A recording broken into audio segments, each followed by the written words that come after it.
Hey everyone, and welcome to another episode of the Generative AI Meetup Podcast. I'm one of your hosts, Shashank, and I have Mark joining me from Fukuoka, Japan, and I'm here in Bangalore, India. We're still both remote, still traveling, although Mark has settled down for a little bit. Apologize for skipping last week, so we have a lot to catch up on. We have a bunch of new models. We have a bunch of new announcements of acquisitions, new hardware announcements, and some fun debates that we're going to have about the future of closed source versus open source, remote versus local, and where this massive amount of investment in data centers compute is going. And if we're going to see maybe like a pullback in the amount of money being invested and how this is all going to play out. But to start off with, Mark, do you want to take us through some of the new announcements with some of the new models from open source that have come out? Yeah, so there's a ton of new models that have come out right now. Within the last couple of weeks, we are now seeing Kimi K 2.6. Xiaomi is in the race with their Mimo 2.5 Pro, and then also DeepSeek, who has been dormant for a while, has come out with a new model. Now, I don't want to spend too much time on any one of these models. It seems like they're all very good. I've tried all of them, and I would say that I am impressed. Uh, I would say that there is likely a new top dog in terms of the open source models, and I would actually be willing to crown the Xiaomi Mimo 2 V 2.5 Pro as the new king of open source. Now, that may sound a little bit ridiculous to say that, like, I'm going to claim that, but based off of benchmarks, the new DeepSeek model is good, but slightly worse. And also, it seems like there has been some issues in actually getting the runtime consistent. So I've tried them all out, and I kept on running into rate limits and scaling issues on the DeepSeek V4 model. Therefore, I have to disqualify it. It was a great model when it responded, but it just kept on not responding to me. Kimi K 2.6 was super smart, um, yet slow, and also had some reliability issues. But the Xiaomi model has really impressed me. It's been fast, relatively cheap. You can get like the input price for $1 per million tokens and $3 per million output. It's got a million token context window, and in real world testing, it is fast. Therefore, I am crowning it the number one open source model right now, although that could totally be debated. Both Kimi K 2.6, the Xiaomi model, and DeepSeek are all incredibly good. All slightly behind the closed source models, which we're going to talk about soon. But all of them are really great, and they're cheap. So I love it. China's really like making some moves right now. So it's really exciting times. Yeah, this is awesome. So day to day, most of the time, I use the closed source models because I have a bunch of subscriptions and they subsidize the cost because I'm not paying per API request. I'm sharing in this pool of requests that all of the subscribers are in. So I use whatever is the latest model. I use ChatGPT, I use Gemini, I use Claude. But for your own use cases, I think you have to think about price and you have to think about latency. And I have found that a lot of the models aren't always reliable. So at that point, you need to start thinking about, okay, how do I provide a consistent service to our customers? And using, there's a bunch of services that aggregate LLM providers. Open Router is one of them. It allows you to get the um, lowest API cost across multiple cloud service providers. It makes sure you have the lowest latency, so that if there's uptime issues on, let's say AWS servers, for example, it switches to um, Microsoft's Azure or Google Cloud, for example.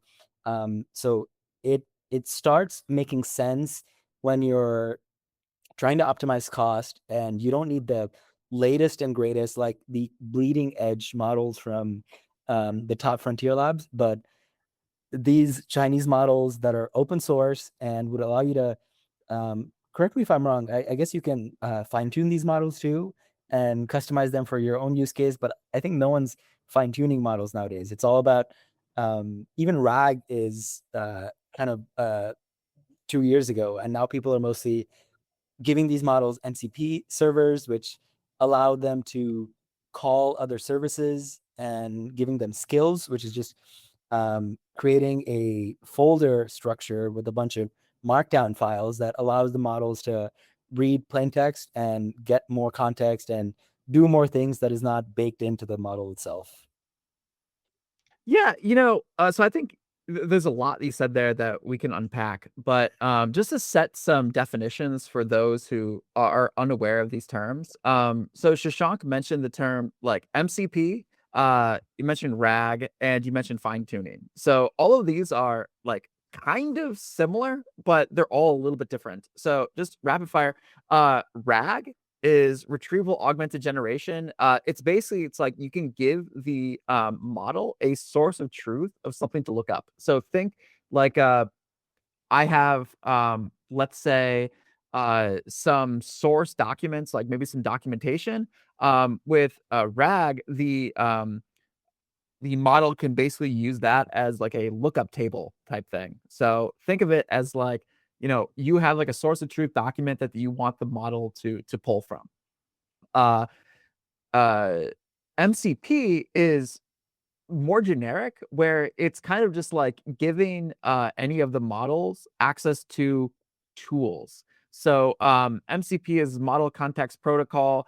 That is not that important.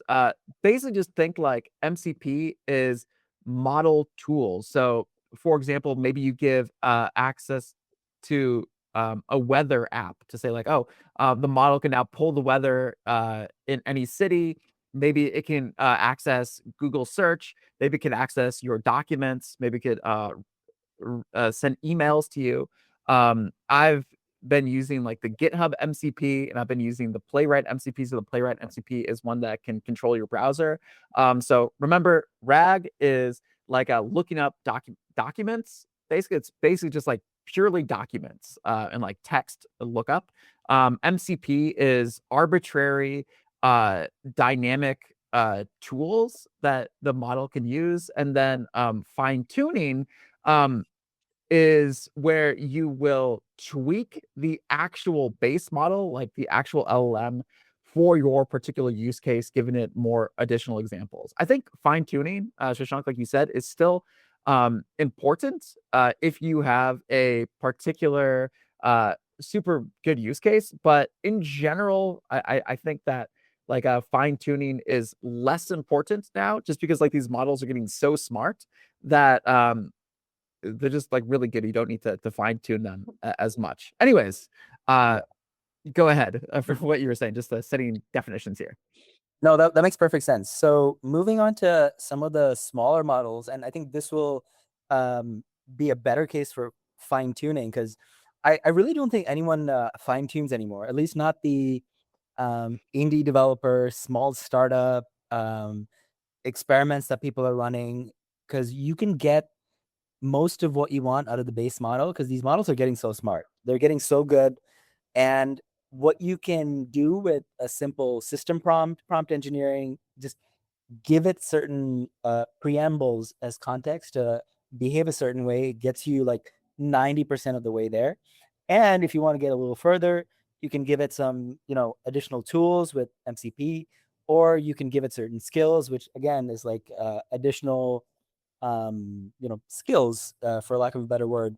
It teaches the models how to do certain things that it wouldn't know out of the box based on the baked in context for the model. So the smaller models that are coming out, Mark is a big fan of this one. He was talking about this for a while before we started recording. The Quen 3.6, 27 billion parameter. So the reason why this is really good is because this is a small open source model that you can feasibly run on your local machine, like a laptop. I think I might be able to run it on my MacBook Air, but it might struggle a little bit. But Mark has a MacBook Pro, and it can easily run this locally. And the performance is on par with like the previous state of the art models. Um, do you have anything to say about this one, Mark? I forgot the benchmarks.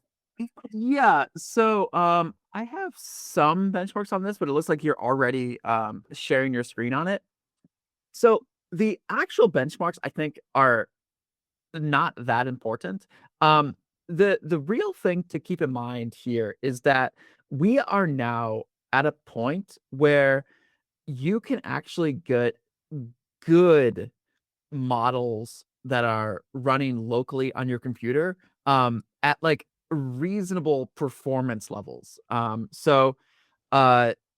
it seems like Quen, uh, 3.627B, it's a real easy one to remember, but it's the best open source model that we've seen, and it seems like it's able to get, close to, like, maybe, like, last generation of Anthropic's Sonnet To level type clarify, of.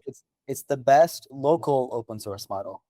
Yes, yes, I should say that. Like, the Oh, one that you could, like, reasonably run on consumer level hardware. So while it's technically possible to run, some of the models that I mentioned, before, like, so for example, the Xiaomi model is open source, you could run DeepSeek, you could run, Kimi K 2.6, but you need, tens of thousands of dollars worth of hardware to actually reasonably run, that entire model. But for about $2,000 or maybe even less, on, like, a consumer grade desktop, or, like, a high-end Mac, you can actually run, one of these, Quen models, and they're good.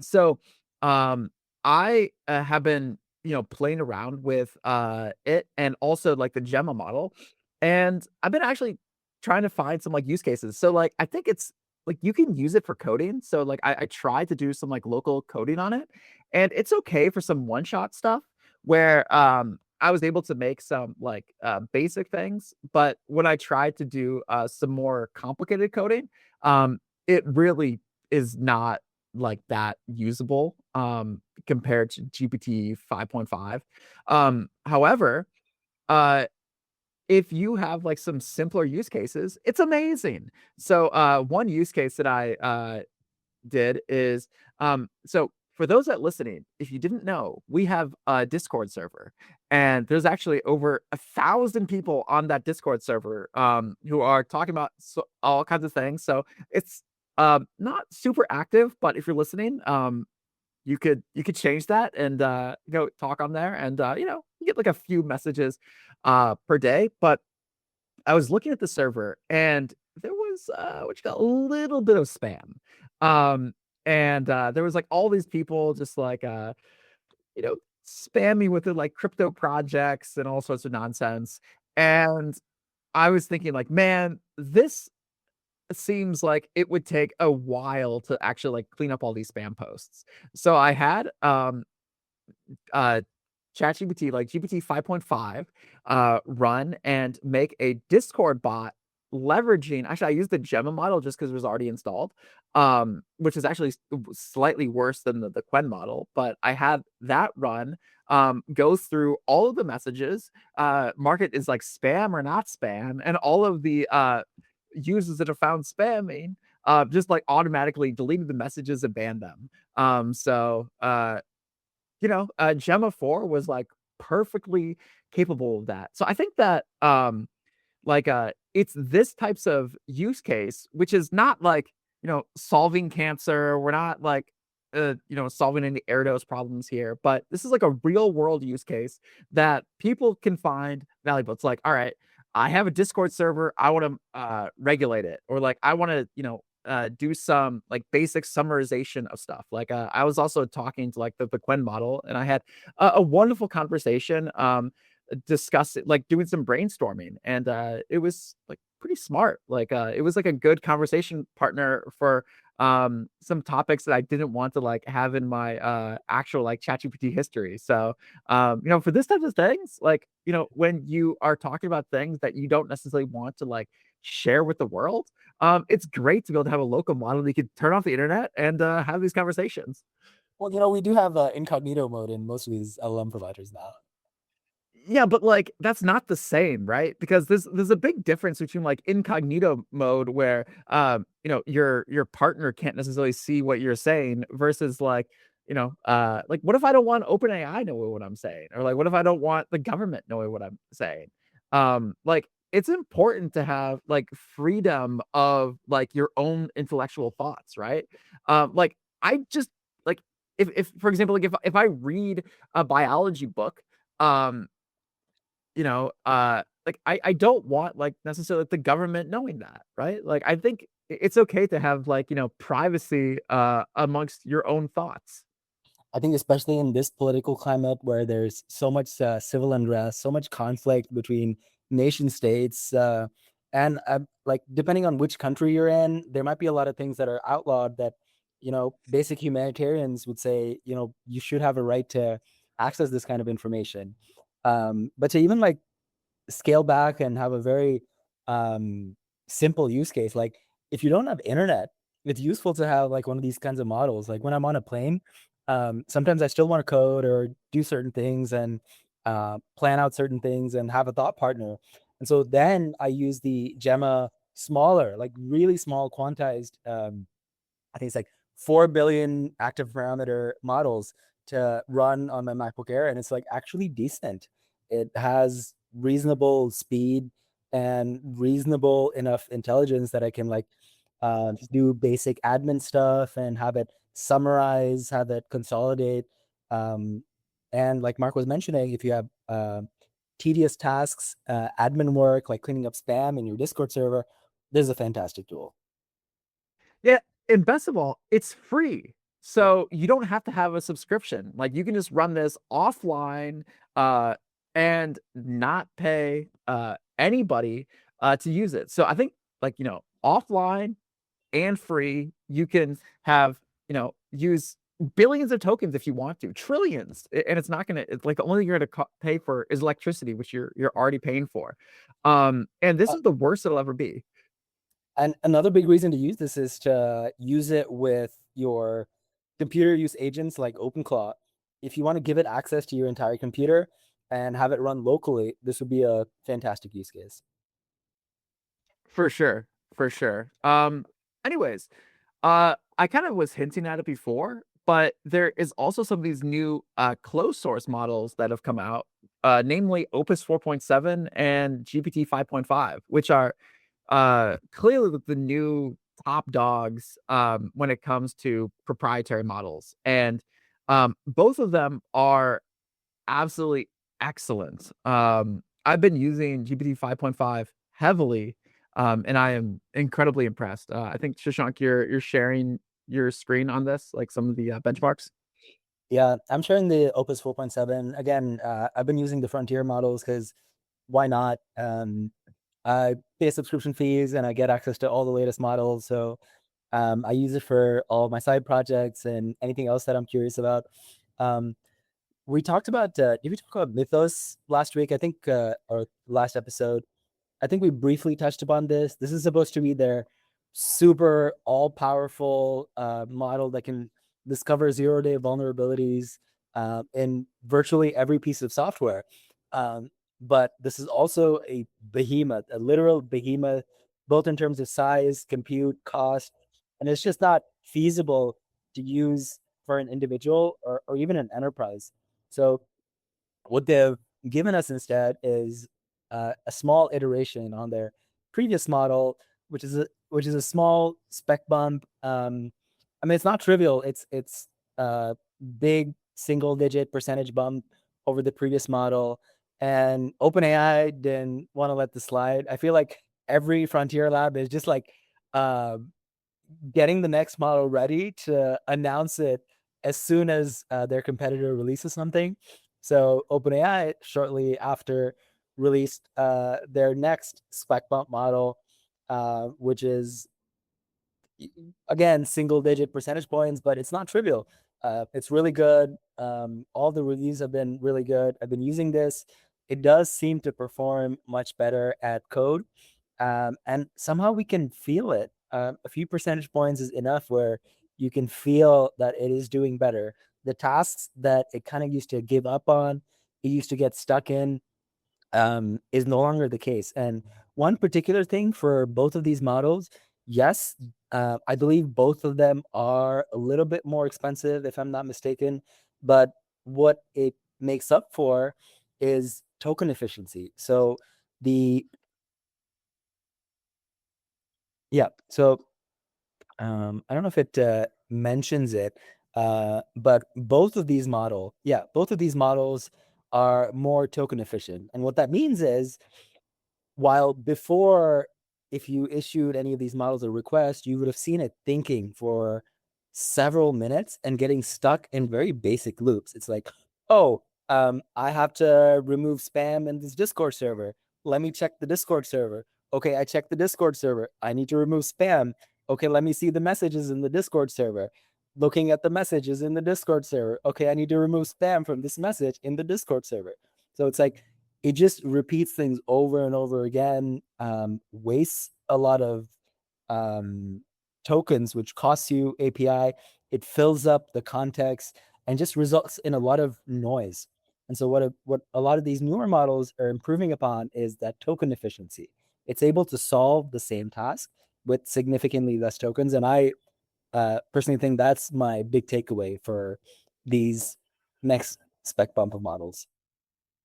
Yeah, I would say I noticed something similar. So, I've noticed that with GPT 5.5 in particular, and that's the one I've been using most just because I've, canceled my Anthropic subscription for, mostly just because it was getting too slow, And way and too expensive. expensive. Yeah. Yeah.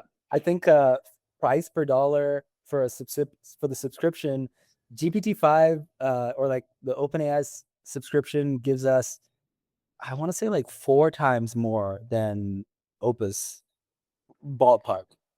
Uh, yeah, so, like, I was on the top Anthropic plan, and I was running to a lot of rate limits, and I'm now on the $200 a month, OpenAI subscription, and, I struggle to, hit the rate limits. Like, I do sometimes, like, if I'm really, getting into, like, feedback loops, but, yeah, like, OpenAI has been really generous with their, token allocations.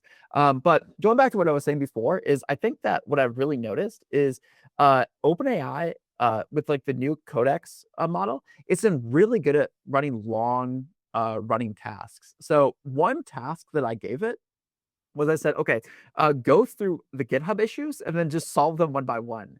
And it was running for about 4 hours, just like solving GitHub issue, closing it, solving it, closing it, solving it, closing it.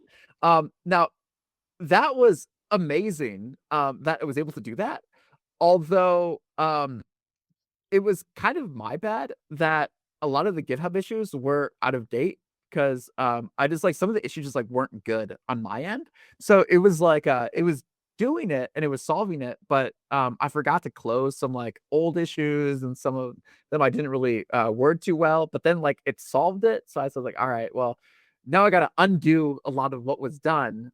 So I think, um just because, you can have incredibly long running tasks, and just because it can solve them, quite well, doesn't mean you actually want your model to run for, like, 6 hours uninterrupted, uh, especially for something that you would like to have human feedback. So, I think it's, like, really good if you can have, like, a true, auto research style, feedback loop. Like, let's say you're gonna do like a math proof, and you're able to use like maybe some formal verification to make sure that the proof is correct.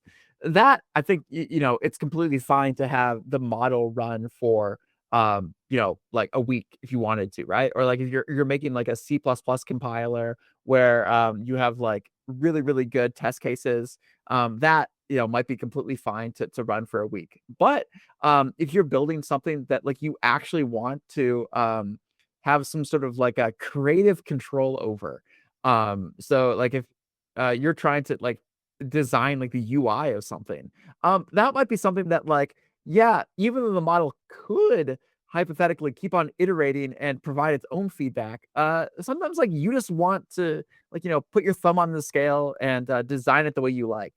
So just because like we can run these models for like 12 hours doesn't mean we should. But the fact that it can is really impressive. This makes me think of a lot of discussions around the future of software engineering that have come up because of this specific issue.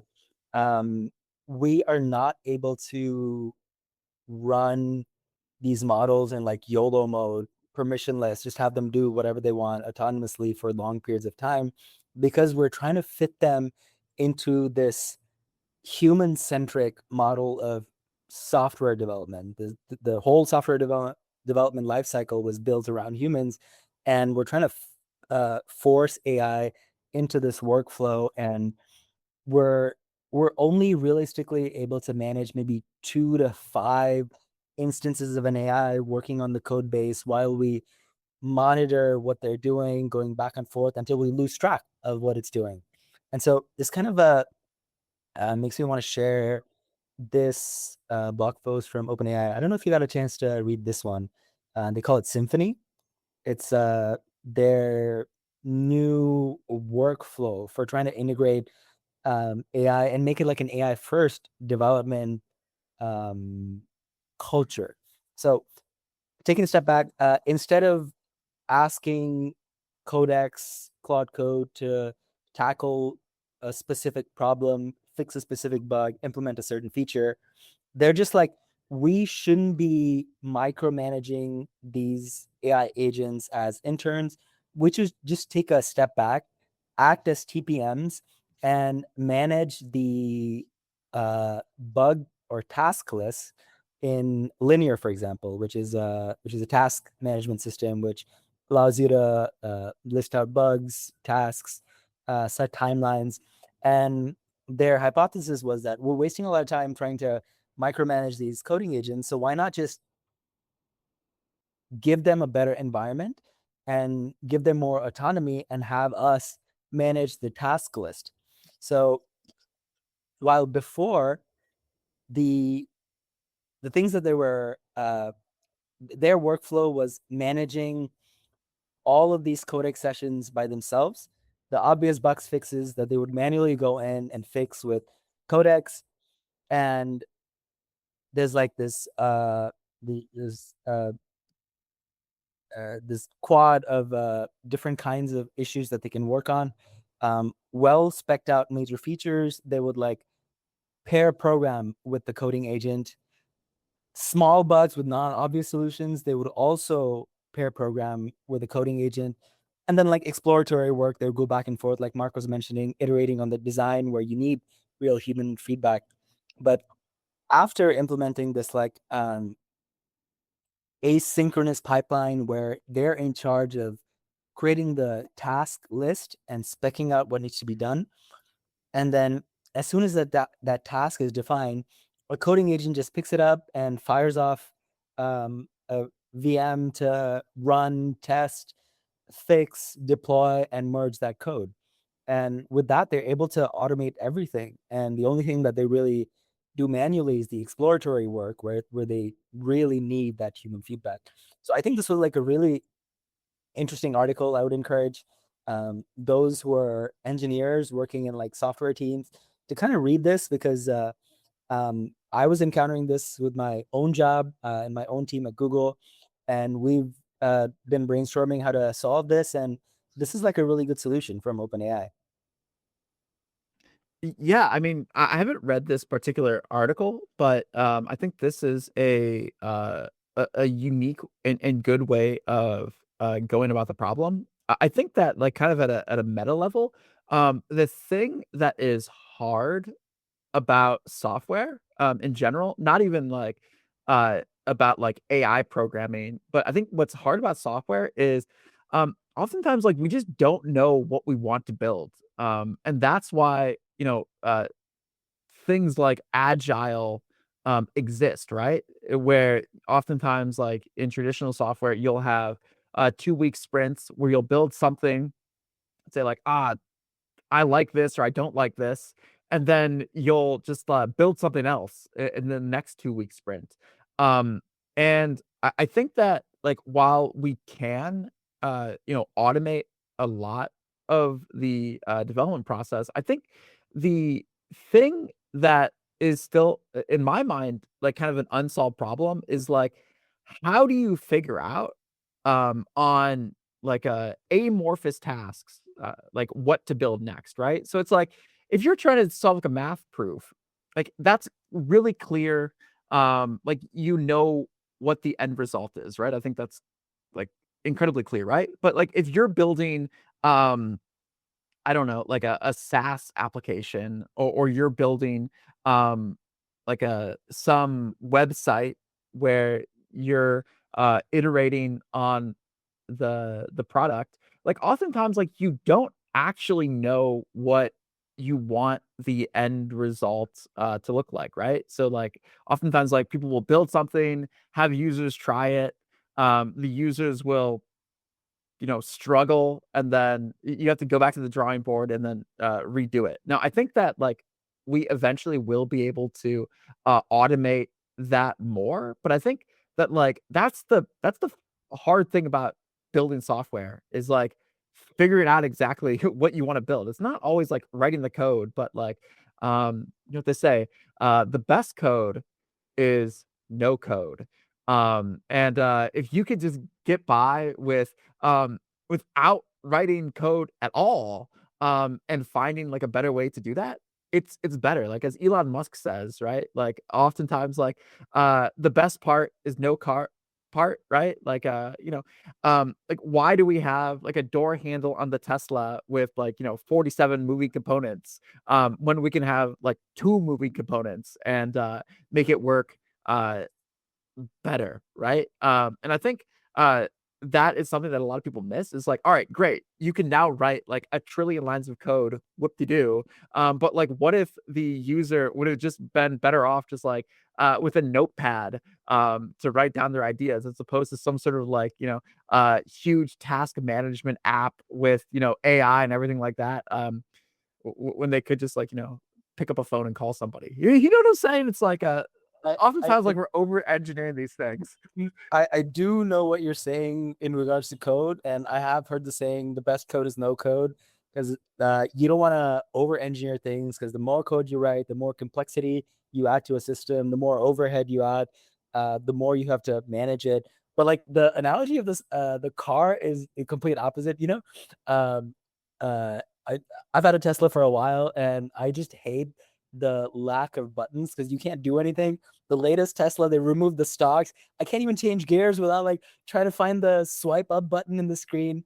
And Johnny Ive came back to redesign the UX for the Ferrari dashboard because he's like, people have kind of missed the point about designing user interfaces in car because they thought that, oh yeah, let's just everyone's used to this flat slab screen, which is the standard for a cell phone. And they thought that that's enough for a car. But no, in your smartphone, you have this like space constraint. You have a tiny device that needs to fit in your pocket that needs to do everything. Like the Steve Jobs original keynote was like, oh, this is a phone, this is an internet device, this is an iPod, this is a calculator, this is everything. But like a car has a very specific purpose, there's a very specific use case, there's safety constraints, there's like navigation constraints, like there's usability constraints, and you need things available within arm's reach to do things. And I'd encourage our listeners to check out the new Ferrari dashboard designed by Johnny Ive, because like it rethinks this whole thing. But coming back, as software engineers, both Mark and I kind of have to deal with this problem a lot as we were trying to use AI to accelerate our development workflow. And I wanted to share another kind of a thing that I saw last week. And this was a talk by, I think, a staff member, technical staff at GitHub, who was showing like the before and after state of software development and AI. So this is I'm showing a screenshot for audio listeners that shows the the various steps that you had to take when building software. So the most common tools people use are Slack, some kind of docs, some kind of bug tracker, issue tracker, and then a source code tracker like GitHub to track all the code. And then in between that, there's all the building. And the building phase used to take a long time. Software was not easy to build. You had to hire tons of software engineers and manage them and have like agile sprints and scope tasks, plan tasks, have regular check-ins. But now with AI, that uh, that massive chunk of time, which is the building phase, rapidly collapsed into a tiny point where you can plan, write docs, track issues, and then boom, as soon as you give the task to an engineer, it's built. It's built like a couple minutes later or built it an hour later. And then they're like, okay, what else do I do? But the challenge also with that is they think that we don't need to write as many docs because code is cheap. So why write docs when and track issues where we can just ping the engineer or you can have a thought and just build it immediately. But the consequence of that is we are stuck reviewing a lot of the code and managing a lot of the complexity that these AI agents are generating. So then the review stage at the end is starting to expand now. We're having to deal with a lot of security issues, a lot of code complexity, a lot of regressions. Um, I was recently sharing with Mark my one of my students from an AI coaching program for high school kids that I did last year. He built this amazing tool.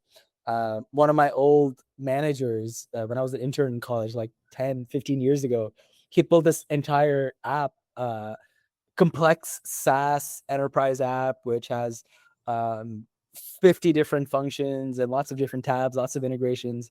But when I actually tried it, everything is buggy, everything is broken, and like the usability is a complete mess. I can't figure out how to use one feature and why the same feature is duplicated in a bunch of different things. So like the experience, uh, the cost of writing code is almost free, but the consequences are ballooning complexity and usability issues. So I think what this GitHub person is encouraging us to do is try to focus on alignment. We don't have alignment on what we're actually trying to solve.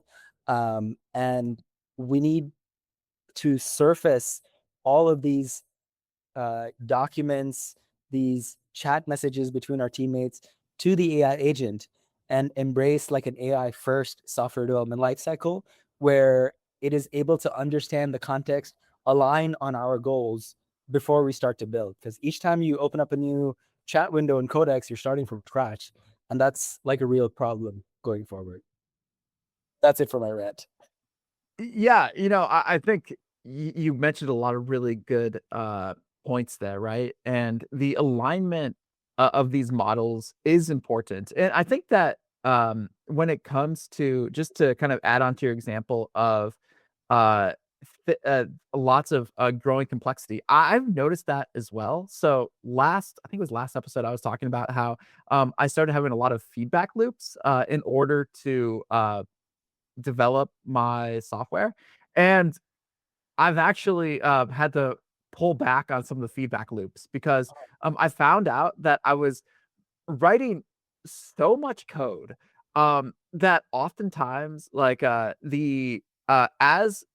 like I was running feedback loops, the code quality was beginning to decrease, and the model was having like a harder and harder time uh iterating on what was already, written. So I actually had to, like, go in and, read the code and be like, "Oh god, this is terrible. Like, why are you solving it this way?" Like, I found that, like, oftentimes, um, the model would, and this is GPT 5.5 and 5.4, with, like, extra high thinking. So this is, like, state of the art. Um it would oftentimes, like, over-index on the bug that it was trying to solve, and not solve it in, like, a generic architectural way. I don't wanna get, like, too, deep into, like, the problems that I was solving, but, all I will say is that, like, I noticed that the model, was like, "Okay, you have this bug, let me fix this particular bug but, like, not solve it in, like, a generic way. It was like, a stupid, like, intern or something like that who's like, "Oh, look, I solved your bug." It's like, "Well, yeah, you did, but, like, we're trying to solve, like, the generic class of issues, not just, like, the one particular bug." And I found that, like, alright, just because you can have the code written quickly doesn't mean the code is any good. And like having tests alone isn't enough because like it'll just like write the code to pass your tests, but like as soon as you have like a new test, oftentimes it'll break. So yeah, like the feedback loops are incredibly challenging to do properly. I think they're good when like the task is straightforward, but as soon as the task is difficult, sometimes you have to go and, review the code yourself. And I think that's why software developers are still gonna be needed because, someone needs to clean up all the junk that the AI wrote. Um, anyways, but it is still, improving and, it is good. Moving on, lots of other things that I wanna get to. Shashank, you were telling me about, Google, releasing new training and inference chips? Yeah. So Google's been making chips for a while. This is, I think, like the 10 plus years of making chips. They're on their eighth generation. The specifics maybe aren't as important to our listeners, but on a high level, this is a pretty serious competition to NVIDIA, but to be frank, here's a good video from a YouTube channel, Caleb Writes Code. I'm sharing a screenshot of the performance of NVIDIA chips and the Google TPU chips. And Google has been lagging behind a little bit compared to each NVIDIA release. But like they're still building their own chips and they do have a couple advantages. So NVIDIA has like a different architecture, different size, and they're able to scale their chips. Okay, let me recalibrate. So on a chip per chip basis, the NVIDIA GPUs seem to be better. But then And you'll find in this day and age, we're no longer deploying a single chip on a specific phone or a specific GPU in a laptop. We are talking about massive frontier models operating at scales that we've never seen before. And so, with that comes massive data centers. So, when you scale up and scale out to the data center scale, the Google TPUs start to have an advantage because been building data centers for a long, long time. And Mark was just sharing this with me earlier. I think Google has something like 25% of all of the world's AI uh, compute. And this is like the largest AI compute uh, clustered in any one single company. And you can see why. They've been not only buying chips from other companies, definitely NVIDIA is a customer. NVIDIA chips are provided in Google data centers, but they've also been building their own chips. And one new development this year is they've finally realized the importance of inference. So they've split their TPUs into a training chip and an inference chip. And the reason why this is important, especially now, is because we're seeing a lot of new announcements with the acquisition of Grok with a Q, the Sorry, just LLM. to interrupt real quick, is the TPU is Google's chip. Whereas NVIDIA makes GPUs, like the graphical processing unit, Google makes their own chip, which they call like the TPU is like the tensor processing units. The details are not that important, but just know that like when you hear TPU, it's like Google's own custom architecture for running AI. Yeah, so the reason why they call it TPU is because it's named after a tensor, which is a name for a neuron in the neural network. It's one single unit in the massive digital neural network, which is used in TensorFlow to send data back and forth, do matrix multiplication, etc. So this is named after that. TensorFlow is Google's framework for building AI. Yeah. It's open source.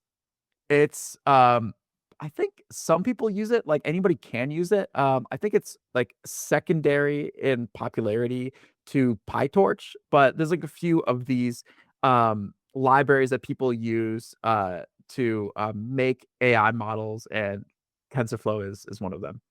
Yeah. So there's a lot of different names for this. GPU was the OG name because these chips were used for rendering graphics, but it so happened that rendering graphics is a very parallel processing uh, type of computation, which means you do a lot of things in parallel at once, like rendering all the different pixels on your screen at once. And it happened to be really good at also ML workloads because ML workloads need to calculate a lot of different numbers in parallel because we have these large matrices that you multiply and add. And um, I think the term GPU is a little outdated. I think it would be more appropriate to call it some kind of specialized ML chip.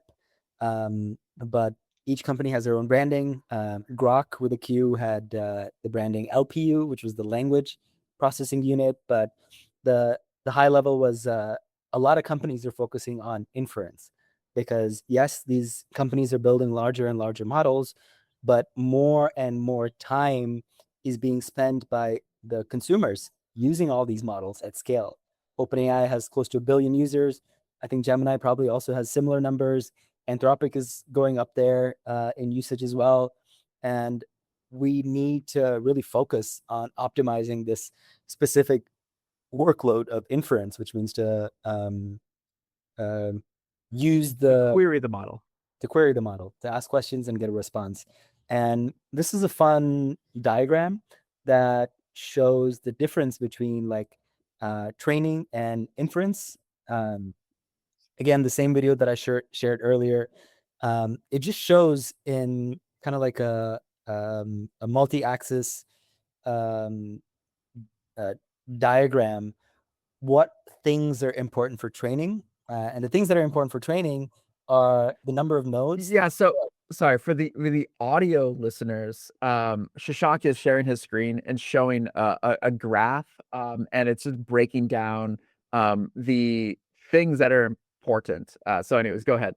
Yeah. Um, so the things that are important to training aren't necessarily the things that are important to inference. Although it would be good to have everything. Um, by specializing, you get to lower the cost, improve the performance. And for training, this diagram I'm going to describe to our audio listeners. For training, it's important to have many nodes, and it's important to have a lot of network bandwidth. Um, but for inference, it's more important to have low latency, um, more memory bandwidth, which is different from network bandwidth, because I think training, you need to get the training data from storage, whereas for inference, you need to store all the model weights and then move that quickly between your memory, and you need a lot of compute.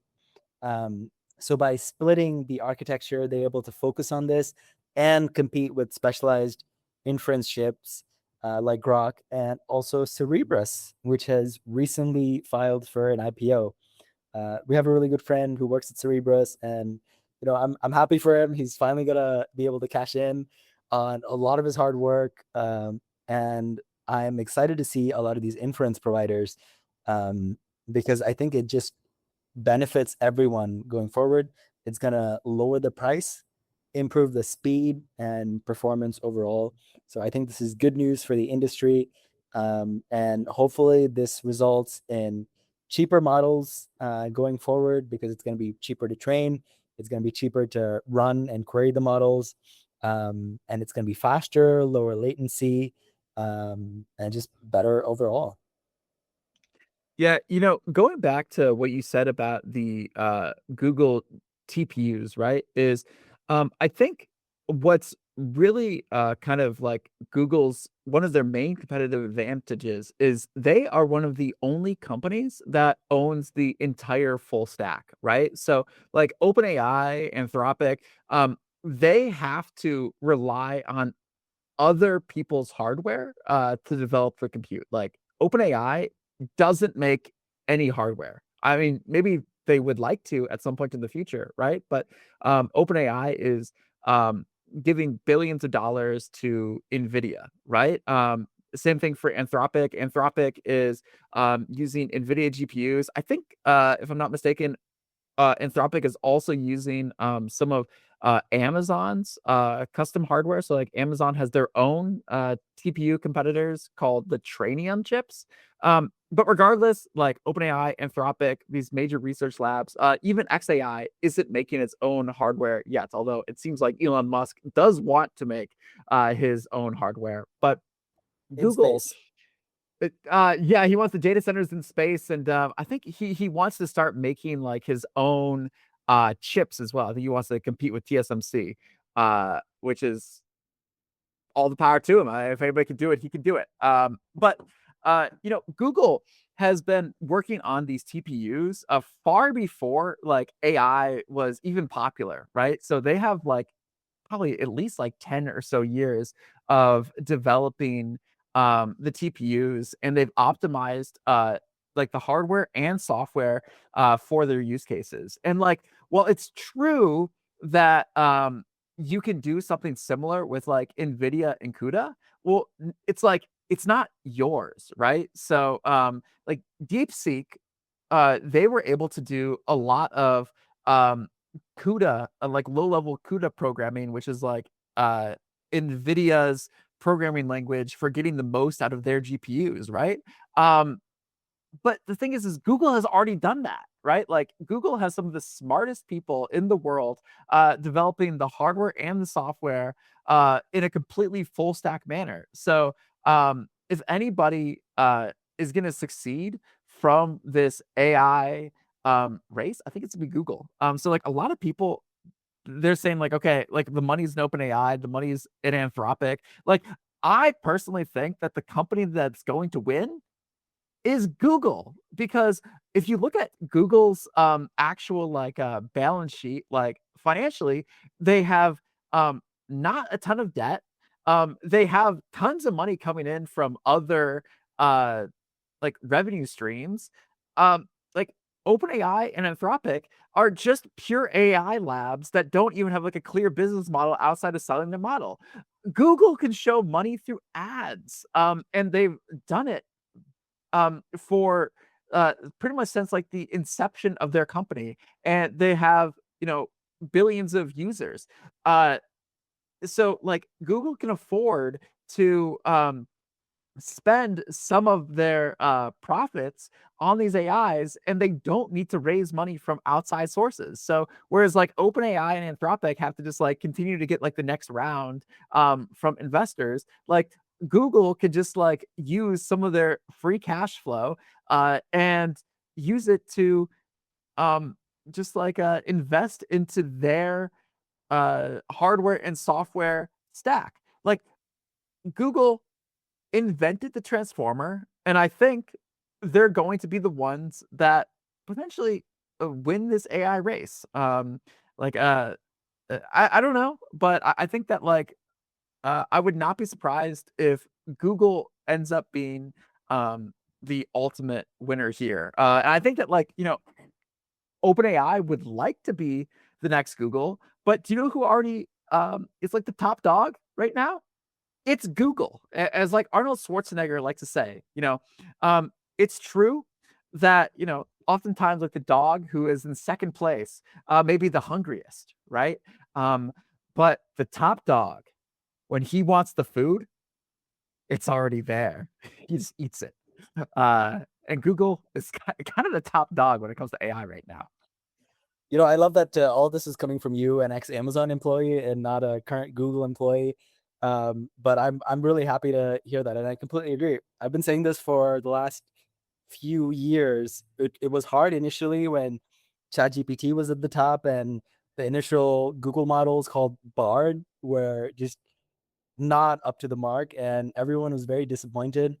Sundar was taking a lot of flack in the public markets, but Google has since caught up, and I think they're dominating. They're starting to dominate the field. They're starting to catch up. They're starting to release frontier models, and I really like this analogy that, sorry, in my head, I have this analogy that Google is like the Apple. Um, how Apple used to own the hardware, software, end to end in the previous decade. And their competitor, Microsoft, used to just build one layer and rely on multiple other partners to build on top of it.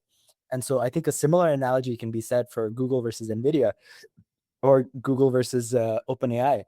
Google owns everything end to end. They own the data, the training, the inference, and the hardware, and multiple other revenue streams that they can put and deploy these AI models into. Because it's not just Gemini that Google uses all these AI inference workloads for. It also, all of this AI originally before LLMs, all of these TPU compute chips used to power YouTube, search, the recommender engines, ads, what have you. So I think they're leveraging their decades of experience and really shining in this day and age, because yeah, they're able to custom build the entire stack to work seamlessly together. And NVIDIA, while they are building the best chips on a per chip basis, I think once you start integrating it at scale and the electrons go from a user's phone throughout the network, go through a third party hyperscaler like Amazon, go find the NVIDIA chips, and then finally come out. The end result, maybe that using a Google service might be better someday. Today we still have some reliability issues, but I think it's trending in the right direction. And yeah, I think this is a really interesting time because we're looking at all of these companies reaching massive valuations. I think Anthropic was reportedly reaching close to $1 trillion in valuation because yes, they're not integrated end to end, but they're focused on one thing really, really well. They're focused on building the best frontier models, focused on coding, and at a really high price point. And it's so high that it's driving away users like Mark and me too. But that's the only reason I think why they've been able to be more profitable than OpenAI, which has had to have a lot of cutbacks. They initially tried Sora, their video generation model, which turned out to be like a money sink. They had to scrap that project because providing a free AI video generation model for users to just post on the social media was just like a crazy amount of tokens to burn, and they couldn't afford to do that. I think their CFO is scrambling to figure out how to stay profitable. I think they just raised another round of billions in funding, and so they're having a tough time staying on top and staying profitable. I do think the Nvidias and the entire supply chain around data centers is booming because every dollar that you put into a data center, you're going to get more than a dollar back. The same maybe cannot be said about OpenAI, which is a little bit scattered. They're trying to do everything, and they may not be as focused and as profitable.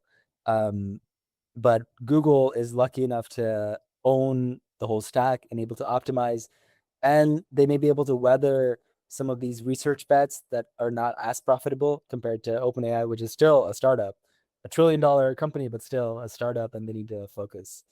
So that was a big ramble. Hashtag not financial advice, but yeah, I love Google.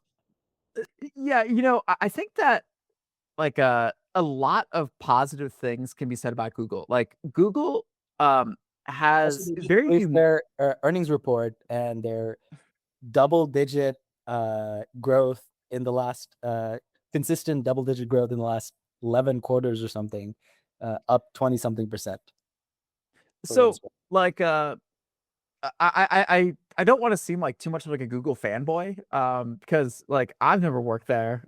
I've had like interviews there, but every time I interviewed at Google, I was denied. Now, I did get to the final round, and they did want to do another like round. So like maybe the fourth time I would have tried, maybe I would have been hired. But I was already like happily employed at Amazon, so I didn't want to leave. But the thing is I think Google is one of the only like big companies that I've seen that has been able to successfully run like startups within a bigger company based off of its corporate structure, right? So like if you look at a lot of the major tech companies, a lot of them are um like, not run in the same way as Google. I think a lot of it is, like, culturally, the Google co-founders were, like, engineers, and I think that, like, there is, like, a very strong engineering ethos, whereas, if you look at some of the other tech companies, like, let's say, Amazon or, Apple, right? Like, the co-founders were not engineers, right? Like Steve Jobs was more of a product guy. Steve Wozniak was like an engineer. And Jeff Bezos was a business guy. So at Amazon, I remember the engineering, while always was important, oftentimes it was more about like customer obsession. And I think that that is good, right? Like you don't necessarily want to have like the engineering running the show, but when it comes to like an engineering race um, between different companies, uh, having the strongest engineering culture will probably win when it becomes versus something else, right? So, anyways, Google, I'm a big fan of it, and yeah, I think that it could be the one that ultimately wins this race. And I think right now it's kind of sort of in like third place when it comes to state of the art models, but I'm sure that like I would never count Google out of this race right now because all of the stuff that they've been releasing with like the Gemini 3.1 Pro model and Gemma are all amazing models, and they have the free cash flow to be able to weather the storms. But anyways, Um, uh, oh, go speaking ahead. of speaking of the AI race, I just wanted to show this cool visualization that I built using Remotion. So I've been playing around with um, just seeing how much I can push AI. And one of the things you can push it to do is write code, and that code can be used to display information and animations. And a really cool framework that was around for a little while and now it's supercharged with AI is Remotion. This is not sponsored, but I just think it's kind of cool. So it allows you to make visualization. So a lot of the YouTubers you've seen might be using this to overlay graphics and move animations around to create like Adobe After Effects style things. So anyway, this is a visualization of the timeline since the last several years of LLM progressions. And yeah, let's take a look. We have GPT-1, and the y-axis is a meter time horizon of how long an AI can autonomously do work by itself. So it's a log scale. It starts at 1 second, 10 seconds, 1 minute, 10 minutes, and so on. So we start with like GPT-2 that's able to do 1 second of work because like GPT-2, I think it was just released as a research preview. It wasn't even public. And 1 second, you give it a question, it might give you an answer, and that was it. So before we get into this, because it is a cool animation, what is like a unit of work here? Like, do you know what that even is? Like, if I say, okay, this is 1 second of work, is that like 1 second of work for like a human, or is that like 1 second of work for like the AI to compute? Like, what kind of tasks are they doing? Do you know?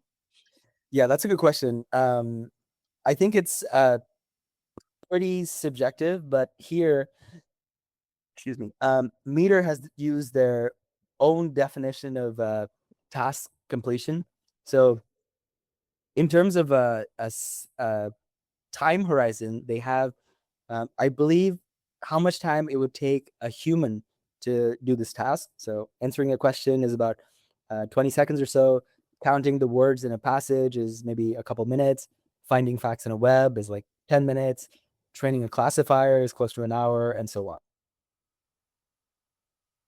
Okay, so that makes sense. So, like a quick question that's like 10 seconds, Yeah. looking something up, 10 minutes, training a classifier. I So what is that like? Oh, this is like a spam or not spam in a Discord server. Yeah, something like that.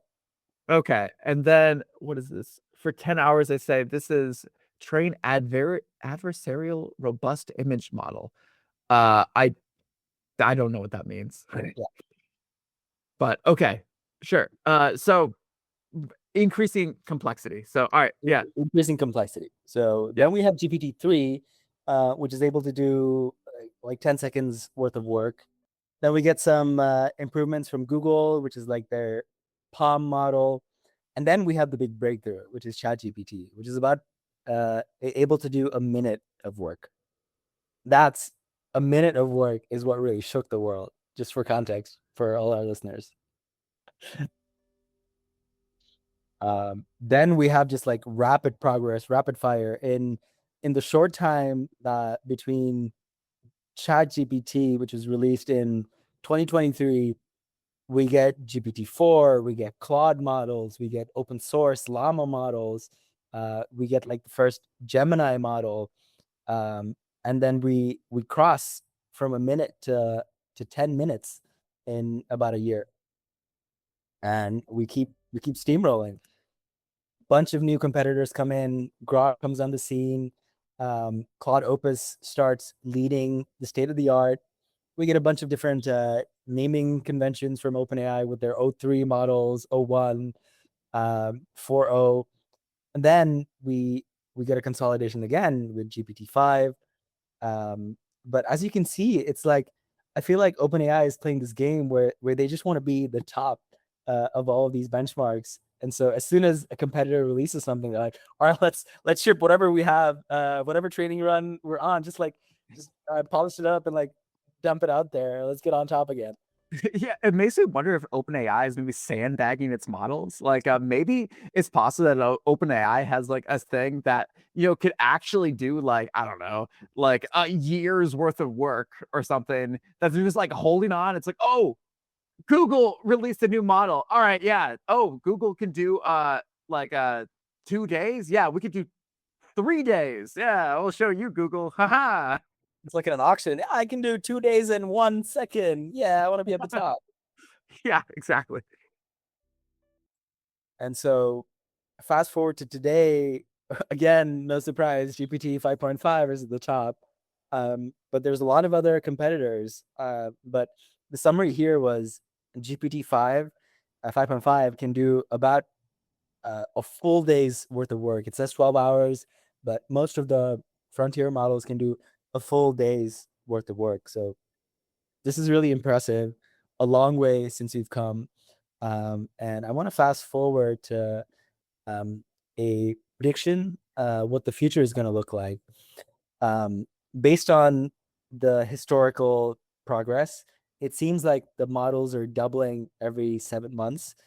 And so if we see the progression, we're at about 12 hours. If we keep going, we're going to reach like close to a day at the end of the year. So this is an exciting time. Um, I think people need to start thinking about how to prepare for this eventuality. And soon, maybe a year from now, we'll need to prepare for what happens when these models can do a week's worth of work.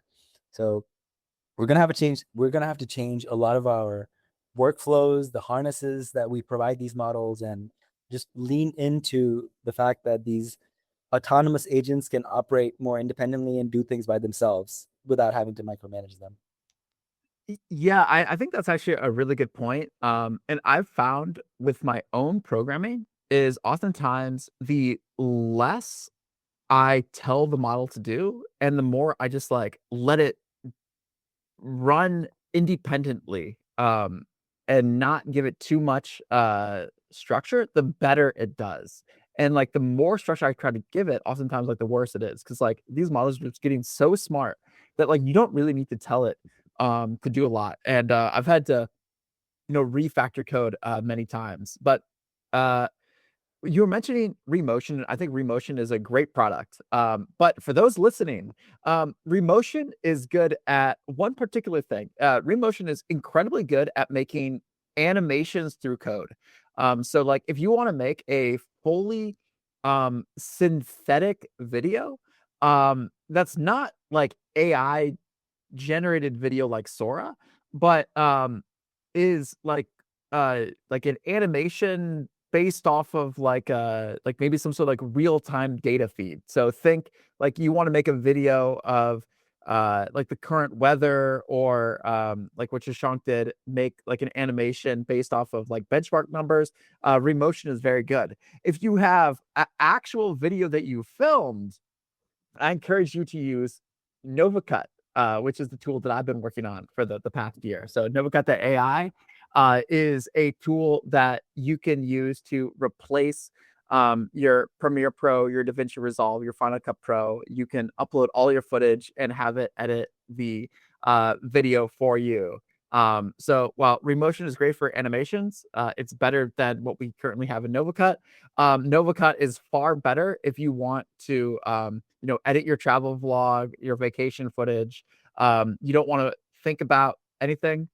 Use NovaCut. Anyways, uh, with that being said, yeah, awesome animation that you were able to come up with for Remotion. It is amazing that we're able to have some of these tasks just run. I wanted to switch topics to some of the other things that we had on the list. Uh, we kind of hinted at Apple a few times where like, Google has the full end-to-end stack, but the original company with the end-to-end stack is Apple. And Apple has been thinking differently, and they now are going to have a new CEO. So Tim Cook really is now stepping down. He's going to be holding down the fort for another 6 months. He's going to be working until September 1st, 2026. But now we're going to have John Turnus, who has been at Apple for, I think, around 20 years, 20 plus years. Um, and he is a hardware guy that will be the head at Apple. So, I think this will be um, an evolution for what is happening in Apple. I think Apple or Steve Jobs, or sorry, not Steve Jobs, Tim Cook, was a wonderful CEO of Apple. I think that he was able to, hold down the fort really well from Steve Jobs. And I think Shashank, you were kind of mentioning that Tim Cook was kind of like a CEOO, right? Like where he was like a Operations. really yeah, he was like a great operations guy. He did a lot of things through consensus, and he was able to grow Apple to huge heights. So I mean, Tim Cook did an amazing job. But I'm like very excited to have a hardware guy at the helm as well, right? I know Shashank, you were pretty excited about that because like Apple has been making some of the best hardware on earth. I mean, you could say it's not some of the best, you could say it's the best hardware on earth for consumers. Apple really is the gold standard when it comes to just like all hardware. And the fact that it was the head of hardware at Apple, who's now going to be the CEO, I think that we're gonna continue to see some of the best hardware going forward, and big changes. It's not like exactly an AI story, but the fact that everybody's using Mac Minis to run their AI models locally means that it is an AI story. So we can, everything is AI now. So we can talk about it whatever we want. Yeah, I agree. In other news, I think there were a couple big acquisitions and IPOs happening. Cerebras is going to IPO soon. They filed their S1 filing. That's going to be exciting. Full disclosure, I'm an investor in all these companies, so I'm personally looking forward to it. Something that I'm not an investor in is Cursor. And XAI is reportedly going to buy $60 billion or acquire Cursor for $60 billion. They have a call option. And Wait, hold on. To be clear, they're not purchasing them for $60 billion. It's essentially a call option to have the right to purchase Cursor at $60 billion, but they're not purchasing Cursor for $60 billion. Essentially, uh, XAI has they're saying like, all right, we're going to guarantee Cursor $10 billion for like the privilege of working with them. But they may or may not buy Cursor at $60 billion. That's just like the price that like if they decide to buy them will be 60 billion, but they're going to be guaranteed to give them at least 10 billion. that's a pricey call option. It's crazy how these things work. But I think it kind of makes sense because Elon is trying to take OpenAI to court. I think they were both, Sam Altman and Elon were at the court fighting over their dispute because Elon is just not happy with Sam Altman. He's not happy that OpenAI, which was first nonprofit, converted to a for-profit company, and he's pretty pissed. He wants to build the greatest AI company now. He has merged SpaceX, XAI, and X, which is Twitter, to um, fuel this mega conglomerate with the AI chops, the data, which is Twitter. And fun fact, I've noticed that across all the benchmarks, XAI model is the least likely to hallucinate by a big margin, actually. Um, I don't know if that's because of the data that they're using or if they have some kind of an agent harness which is able to pull in live information. But yeah, the least hallucinating model from any of these companies. Yeah, And I mean that's good, but I mean the XAI model like isn't that good. Like Grok 4.2, which is their current state of the art, is like quite a bit worse than the current state of the art. I mean like Grok 4.2 is like I mean it's like almost like the same quality level is like the Quen 27B model. Um, and it's definitely worse than like Kimi K 2.6. So like, yeah, it's great that it's like not hallucinating, and I think that like we shouldn't count them out, but I think we have to remember that like it is clearly not a state of the art model right now. yeah, I think the problem is um it's like they're going through a lot of changes. And you can see this with Meta too. They're going through so many changes that their models are just not up to the mark. They were leading the benchmarks at one snapshot in time, but right now they're not as good. Um, they're there's a lot of attrition. There's a lot of changes going on. And so I think both of these labs will catch up, but it might take a while, both for Meta and XAI. But I think they're gonna acquire Cursor because they don't have a good coding model, and it's clear that coding is so valuable. It is, I think by far the biggest economic value that we can get out of these LLMs right now, um, and it would be easy for them to acquire a company to catch up in this race. Yeah, I don't know. I actually think that this is kind of like a blunder by Elon Musk to buy Cursor. I mean, like Cursor, like who is using Cursor anymore? Really? Um, Cursor has their composer model, but like the composer model, it's like it's a decent coding model. But like I don't know anybody who's like using it as their main model. I even heard that like Cursor is just like a maybe like a fine-tuned Kimi K 2.5, I think. So it's like They it's admitted to that.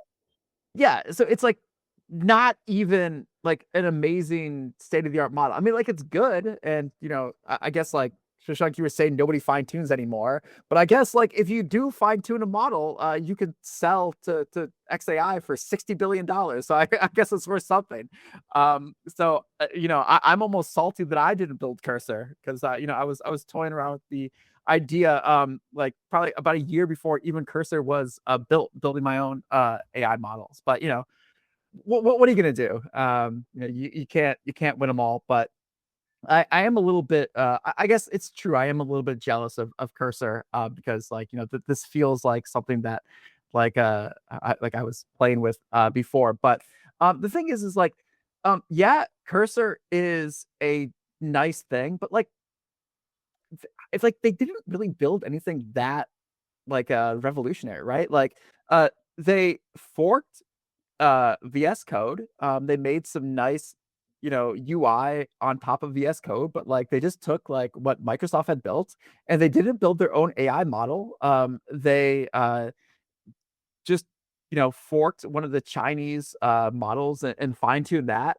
And then the only reason like they were able to actually like acquire so many users is because they were just giving them more compute. Like they were essentially like selling $1 for 20 cents. And actually I think it was probably like they were selling $1 for 5 cents, and then they were trying to make it up in volume, and then somehow that seemed to work out for them because on the Cursor $200 plan, they were just going and calling the APIs as like any other customer. So like, when you were in Cursor, you just like would use the Anthropics, the OpenAIs, the Google models, whatever models, and then they were just like an API wrapper. So like the actual like thing that like Cursor did, I mean, like it's nice that they were able to kind of like put all these things together. Like I don't want to put down Cursor, right? Because like they actually did make a good product that I was using, right? But like it's just like leveraging Microsoft Word, or sorry, not Microsoft Word, but like Microsoft's Visual Studio Code. It's leveraging like a Chinese model that they just fine-tuned a little bit. And they were just like adding some UI, and then they were able to just like acquire customers just through um giving discounted API usage. And that's how they were able to get so many people. So like I don't know like what like Elon Musk is trying to get out of this, but like I think he would be like it would be better to spend the money on like actual like AI researchers, like try to poach them from like Anthropic or OpenAI, and not just like people who built like a nice like SaaS product. So I don't know, like I like Cursor. I don't have anything like super bad to say about it, but like to me, like $10 billion for some people who like built an app that like any like engineer worth his salt could build, I think is like wildly overpriced. Yeah, I don't know what to say about this. They're not the only ones. I think a lot of companies have been building, um, for lack of a better word, wrappers, tacking on different AI product LLM providers, calling APIs, and reusing existing tools. But they were the hottest coding model for a while, um, and I think this is more strategic for Cursor to sell at a high while they're while they're facing a lot of competition from Claude Code, Codex, and maybe even Gemini CLI soon. Yeah, I mean, it's great for I mean, like, if I was a founder of Cursor, I would also sell to XAI and, like, be laughing all the way to the bank, but I think that, like, Elon Musk is just like I mean, he has the money to blow, like, Elon Musk, can afford $10 billion. It's fine, but I don't think that they're gonna be able to make, a new state-of-the-art model with just, like, the Cursor talents. I'm sure I don't wanna, like, put down the people who are working at Cursor because I'm sure like all of them are like some very smart people. But like, um, the thing is like Cursor doesn't have the skills, or like they haven't proven that they have the skills to make a state of the art coding model. Like they're just leveraging what is already there, and they do have like a lot of users, and they have like a very good a product, but like, making a good coding harness is not the same thing as making a state of the art model. And I just don't know what's going on in Elon Musk's head to think like this was like a good purchase. But to me, it seems like a bit of a blunder. But we'll see. Um, all right. I think that's all I had on the news list today. But you had some other fun announcements. Yeah, and so I wouldn't even say like announcements, but there's a few things that I wanted to like talk about when it came to uh debates. But yes, I do see what you're saying here. There is one that we saw. Um, so uh, the I found this article. I guess it's kind of fun, but um, this has been going on since the beginning of time. But somebody in Seoul, South Korea, was arrested for posting an AI generated photo of a wolf. So people in the year 2026 are being arrested for crying wolf. So apparently there was a wolf that escaped from the uh Daejeon City Zoo in South Korea, and a man created a AI generated picture of a wolf, and then people um uh aborted their uh search for this wolf, and they started searching for the one in the AI generated photo.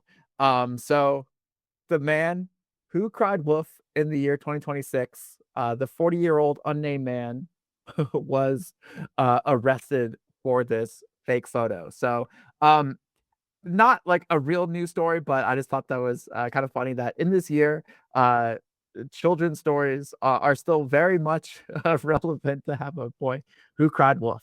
Or I guess you should say like a man who cried wolf because he was 40, so he should know better. So sad. Um, just ridiculous. Anyways, also there's a couple of things that I kind of wanted to debate that we were talking about. So this is like we're gonna switch topics now. So I kind of want to get off of the whole AI topic now, but talk about money. So Shashank and I were debating this right now, but I think that what is going on in the Iran war might be the thing that eventually unwinds the AI bubble. I think what could realistically happen is I just this is like a bit conspiracy theory, but like I think it could actually be real. Is um right now one of the biggest investors in AI, like the biggest forms of capital is like the GCC, like a lot of these Gulf states, right? So like you've got like, your Emirates, you've got, Qatar, whatnot, who are investing like heavily into Silicon Valley. So for example, Shashank mentioned a couple times, the Cerebras IPO. Well, Cerebras's biggest customer is G42, which is one of the companies who are from the United Arab Emirates. And they invest like, I think it's like they're probably at least like 80, 90% of Cerebras's, total income. And they are promising to invest like billions and billions of dollars. However, um, the UAE, they make the majority of their money through oil. But if both Iran and the United States are blocking the Strait of Hormuz, well, now they won't be able to sell their oil. So it's like, all right, great. They have, all this like oil money coming in, but like if the bombs are flying and they can't actually sell their oil anymore, well, they won't actually be able to have the money to invest in AI companies. So, if this war continues to go on, which I suspect it will continue to go on, um, potentially for years, it could make the UAE poor. And then if like the UAE doesn't have money to invest in these American companies, uh, if the investment dollars dry up, um, uh, they won't. I mean, like OpenAI and Anthropic won't be able to get like their next funding round, and that could cause the entire AI bubble to pop. Now, I don't think that I'm not saying that like the UAE is going to be poor tomorrow. They're still like very rich, but like if this war continues to go on, uh, like a lot of that outside capital is definitely going to like go away from AI investments. And all it takes is like a small drop in sentiment for the whole thing to come crashing down. And my prediction is that a lot of the initial investors, they're gonna do fine because like, it's when these companies are private, um like, you're not, like, marketing to market the shares, and therefore you can go and, not get, like, real-time feedback, right? So for example, like what was it? Like a year and a half ago when, like, Sam Altman was ousted from OpenAI, the actual price of the OpenAI shares stayed exactly the same because, there's like 20 investors or like 100 or so investors. It was like a very small set of investors who are, investing in these companies and they have lots of money, so they don't need to sell immediately, right? However, once these companies go public, and then the funding starts to dry up. Well, remember, the stock price is just the last transaction price that has happened multiplied by the number of shares, right? So it's like if um, you know, uh, if I'm holding a stock and I try to sell it, well, like I need to find a buyer. And if the demand for having those buyers go down, even just a little bit, that might make the stock price go down a lot. So, I think that, like, it's very possible that, with if this, like, war continues to last for, uh, like, any extended period of time, a lot of the money that was going to the AI companies, is going to start decreasing. That could truly be the thing that destroys the whole AI bubble, and, due to that fact, I'm so worried about this that I've actually, completely sold out of all US investments. So like I've been actively diversifying. I've sold like S&P 500. I've gotten like international index funds. I have been diversified out of US dollars. Like I've been going into like Swiss francs. I've been putting, money in like alternative assets like Singapore dollar, but I'm like getting out of like US back things. And I have like more theories behind this, but like it freaks me out so much that like I don't want to be touching these AI companies right now because I think that like they're so hideously overvalued. that like I'm out. And like cursor, I think like great on you for like, selling at the peak, but I think like right now is the peak and it freaks me out. All right. Two things to unpack: the protracted war in the Middle East and the impact of um, demand for AI data centers, especially with like these private valuations. So first, I don't think the war in the Middle East is going to be a protracted, long, drawn out conflict like Ukraine and Russia. I'm no expert, but uh, my family used to work in the Middle East, and they have a lot of thoughts about the oil supplies, the geopolitical tensions there in the Middle East. And having been there last month and seeing the impact with both the US and the UAE and Iran, it doesn't seem like anyone has the funding to continue this war. It's just not economically sustainable for both the US and Iran. Iran has been like severely damaged. They need to rebuild, and they need the Strait of Hormuz opened up to be able to recoup some of the costs and start generating revenue again.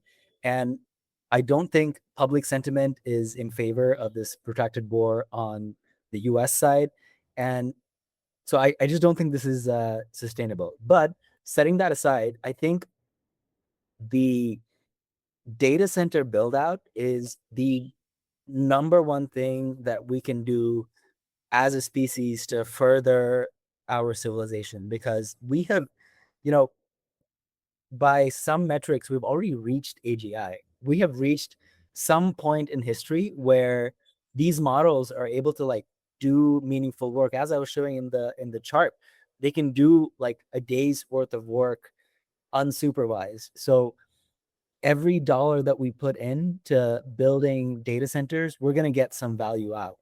Every company is building out data centers.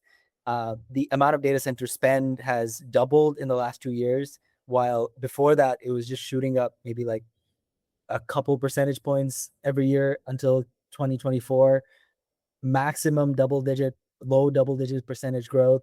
And then the last 2 years, boom, it's been doubling. And this reminds me of this interview with Mark Andreessen, who was in the Latent Space podcast talking about the internet boom and how uh, we laid this, the world as a whole, laid this massive undersea optic fiber cable during the early days of the internet, which was supposed to um, be enough for like 50x usage or something. They thought we would never need to lay another cable in history, and we blew past that in a couple years, and then we kept doubling and doubling every year, and there's just been no stopping to that. I think AI is going to be similar. I think the appetite for LLMs, general AI models, vision models, video is just like so massive that there's just going to be no stopping to this.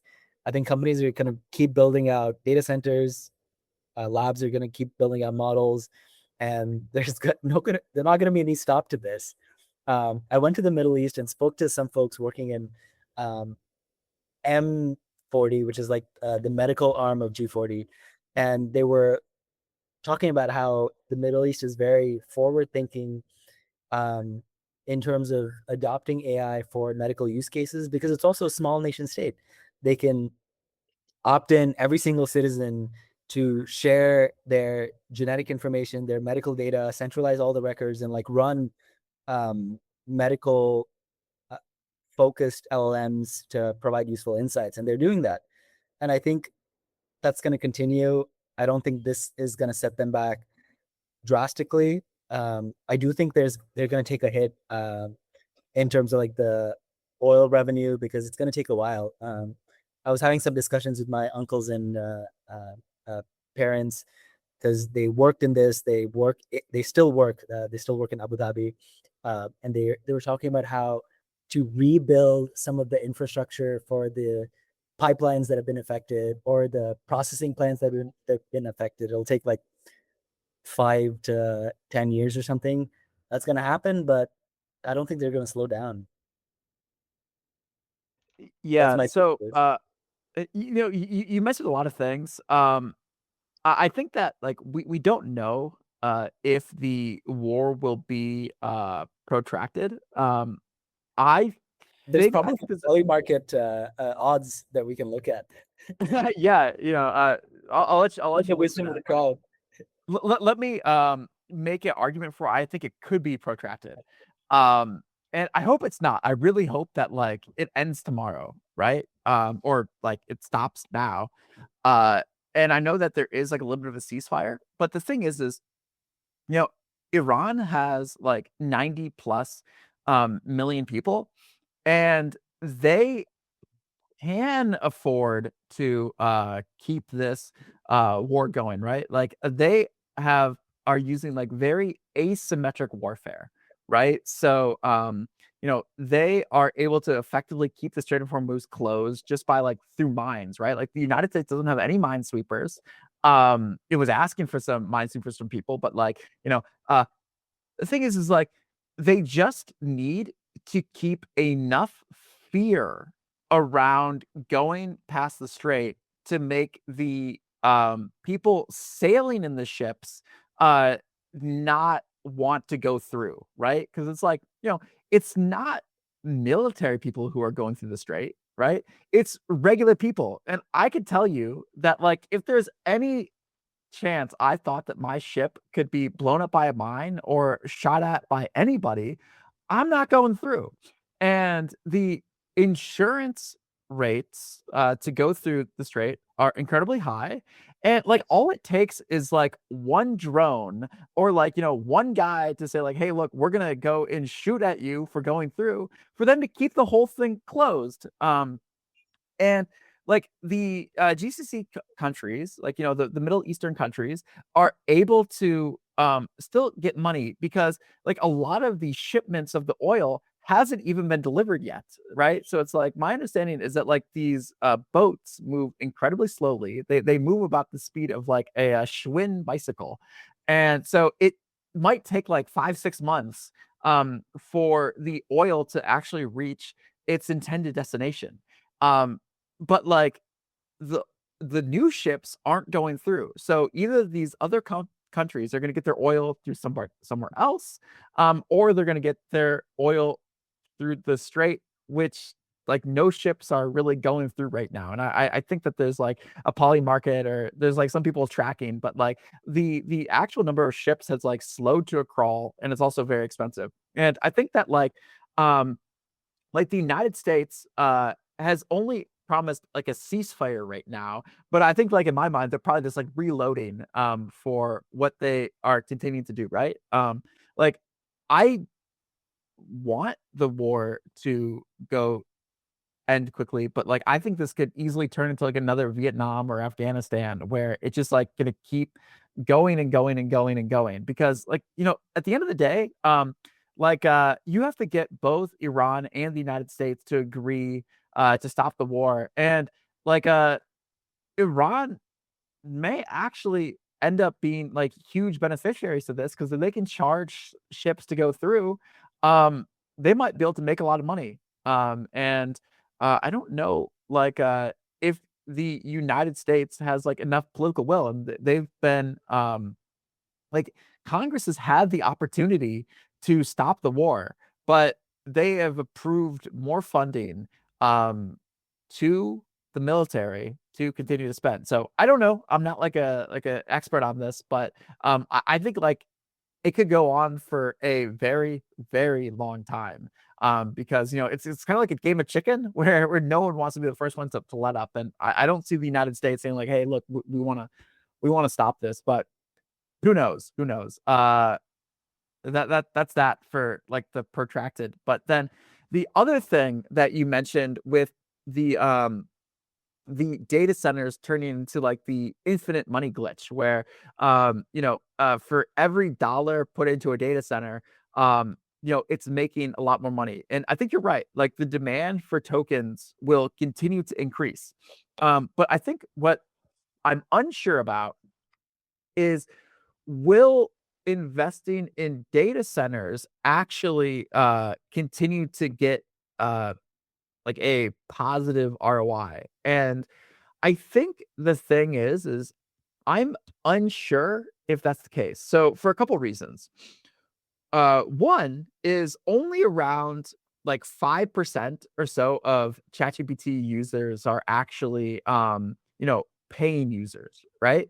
And if that's the case for ChatGPT, I would assume that it's probably true for a lot of the other AI companies, right? So it's like, I assume that's like probably on the order of magnitude. Let's say like percent, let's say even like 10% of users in like Anthropic are paying users, and the other 90% are um, free users, right? So Anthropic and OpenAI aren't currently making money off of those users, but those users cost a lot of tokens, right? So it's like if you are a data center owner, um, OpenAI and Anthropic are using the money that they raised from other people to pay off the debt for those data centers, right? Um, so it's like if you are making a data center, you see that the demand is increasing and you are getting paid for that token usage, right?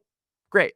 And I'm sure that like they actually are getting paid and it's very profitable. However, a lot of the money that is actually being used to pay for those free users are similar to like the cursor users, where a lot of this is funded and subsidized by investor capital for the free users. So it's like just because like OpenAI is paying the data center companies um, for the tokens, that doesn't actually mean that like it's profitable for OpenAI to do so, because like they're actually losing a lot of money because a lot of these users are free users. So just because the data center is profitable now, the moment the funding dries up, which I think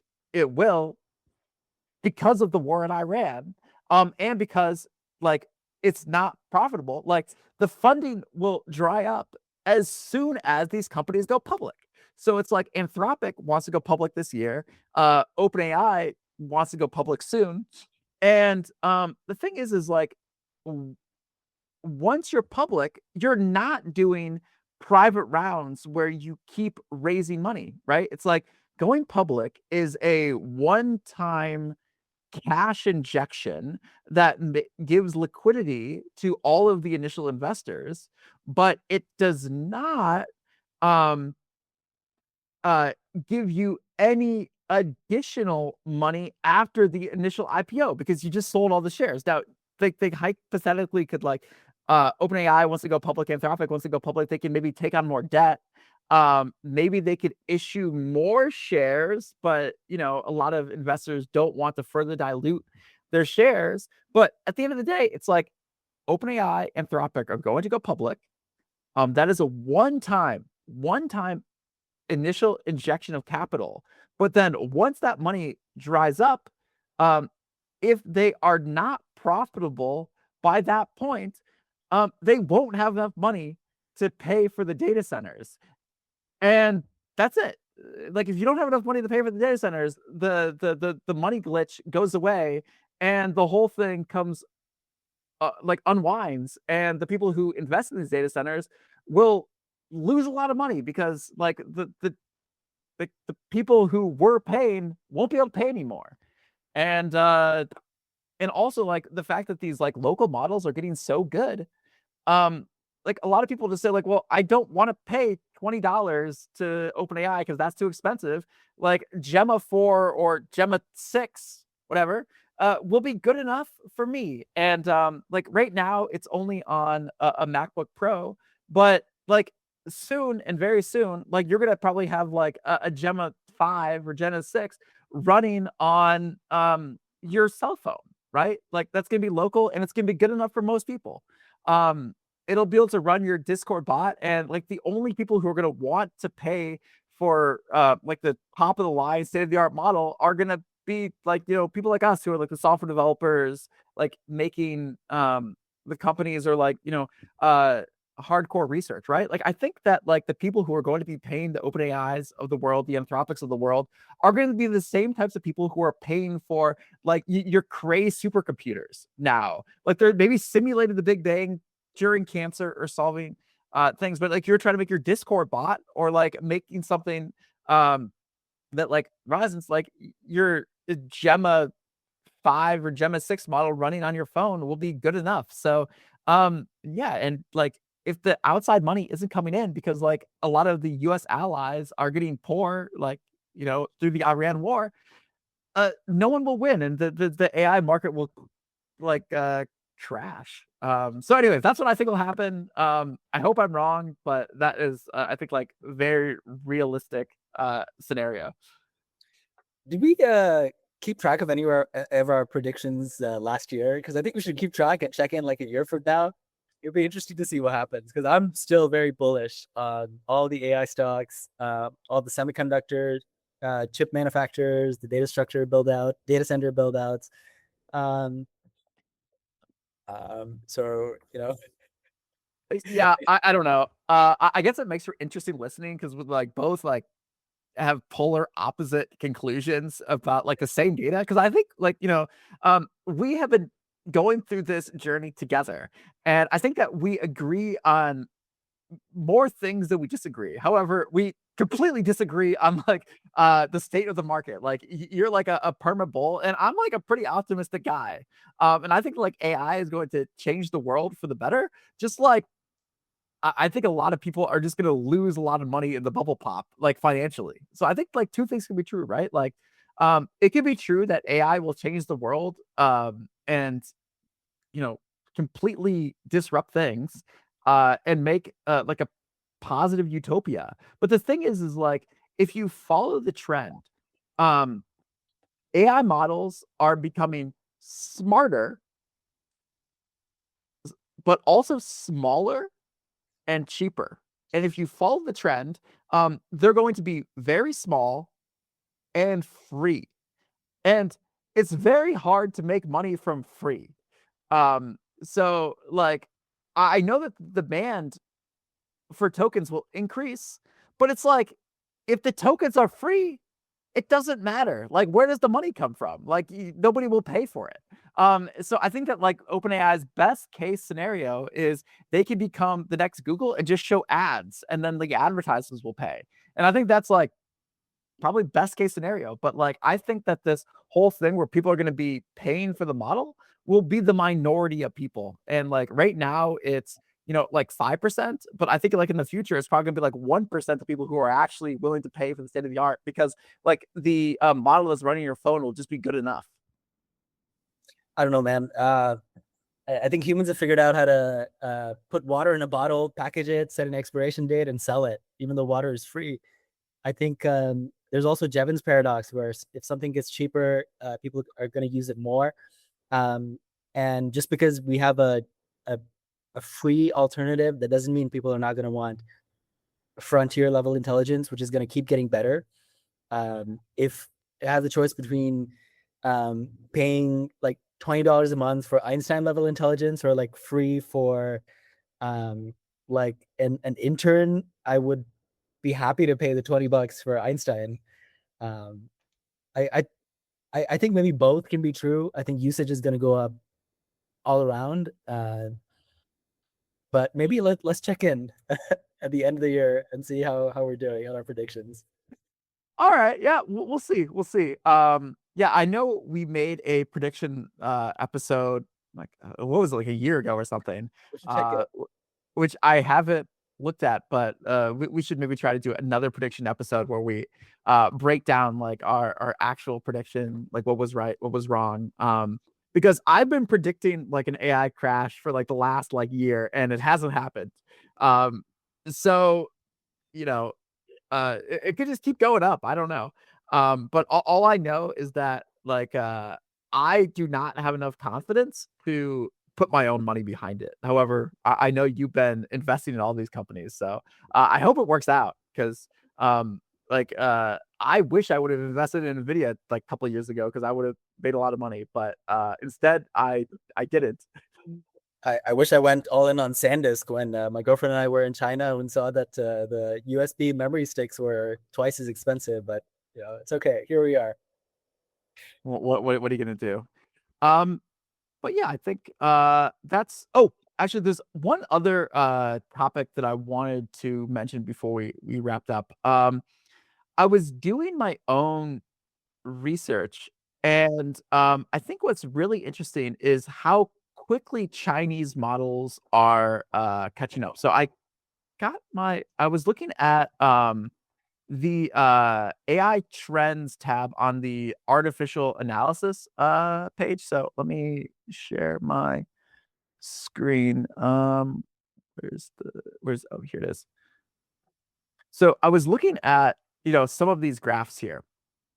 And if you look, right, so like the state of the art model back in February was the Gemini 3.1 model, and that got like a 57 on the artificial analysis intelligence index, right?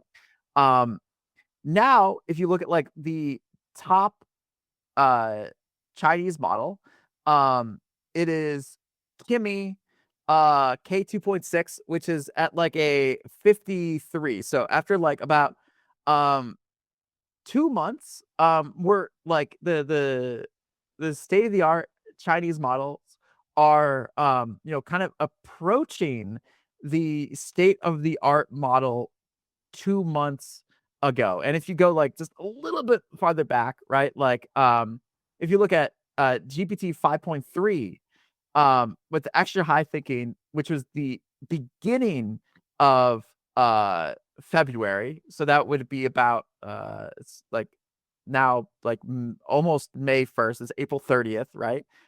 So like 2 to 3 months ago, the Chinese models are now like roughly the same equivalent smartness. So like OpenAI, like GPT 5.3 was 53 on the scale, and now um the Kimi uh 2.6 and the Xiaomi models are also like about 53. So I think the thing to keep in mind is where the Chinese models used to be about a year behind, then they're 6 months behind, and now they're around 2.5 to 3 months behind, and I think that, the thing to keep an eye on is that, like, the gap between, like, how, much the Chinese model is behind is shrinking. So, it's clear that the US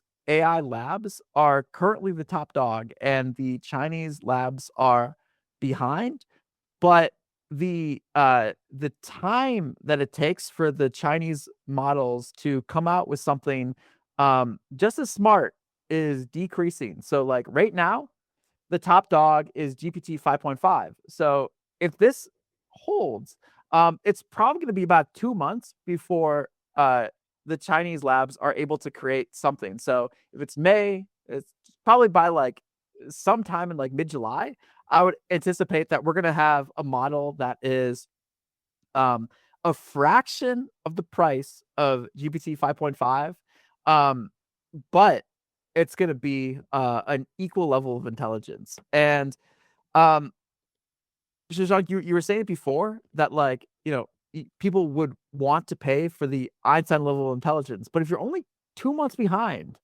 um and you can pay, like, a small fraction of the price, I think that people may, start switching over to these, Chinese models because they are, the gap is closing. And I don't really have, like, anything else to say to that, but, yeah, just, And be aware. how much are you paying for your Codex subscription, and which model you're using? So, I pay for all the models. I'm the wrong person to ask. I am on the Max Codex subscription, but I also am on I was on the Max, Mini Max subscription as well. So I was paid Mini Max, and I'm also using like the Google models, and I'm using the Xiaomi model, and I'm using the Quen model. So I use everything, man. So I don't think I'm the right person to ask. Like, what do you use? Because I use everything, and I give all these companies a little bit of my money. Yeah, that's fair. A lot of the people here in India use don't pay for anything. They use whatever's available, the free version of ChatGPT, Gemini, whatever. And so I think you're making a strong case for the masses. But I think there's always going to be people like us, and there's tons and tons more people like us because they're empowered to build things that they could never do before. So I think there'll be a growing market on both sides. Yeah. So we'll see. We'll see. And yeah, all I know is that the future will be incredibly interesting. And I can't believe that it's only been like a couple weeks since the last we talked, and there's just this much news. It's I don't know how long we've been talking now, but I think this is like a decently long episode. And there's just like so much new stuff to talk about. It's just like every day in the AI industry feels like a year in some other industry. It's just like it just moves so fast. It's crazy, and I love it. Likewise. On that note, I think we can call it. This was a good episode, and we will see you all in the next one. Sounds good. Have a good one.